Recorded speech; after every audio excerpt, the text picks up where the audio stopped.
Relever le G5 Sahel est le mobile de la rencontre des ministres des Affaires étrangères des pays membres de cette institution qui s'est tenue en N'Djamena au Tchad.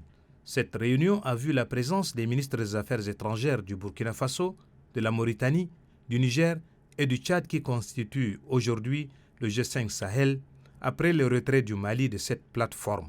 Au cours du conclave, les émissaires des États membres du G5 Sahel ont diagnostiqué les maux qui minent la bonne marche de leur institution, notamment le retrait du Mali, le manque de moyens et le dysfonctionnement structurel de l'organisation.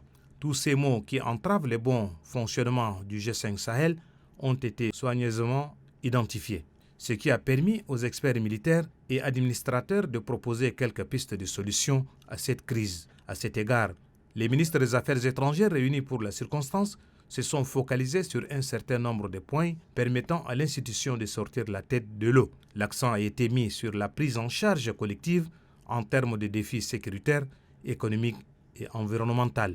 Se souciant de l'avenir de leur organisation, les participants ont insisté sur leur responsabilité collective en matière de préservation et de redynamisation du G5 Sahel, tout en recommandant une mobilisation des ressources croissantes des États membres.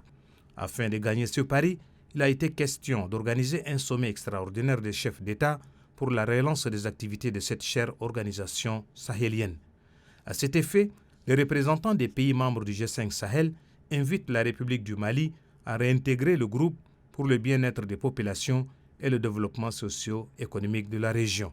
De ce qui précède, il est important de soutenir le G5 Sahel en vue de vaincre le terrorisme qui perturbe le sommet des Sahéliens et partant des Africains.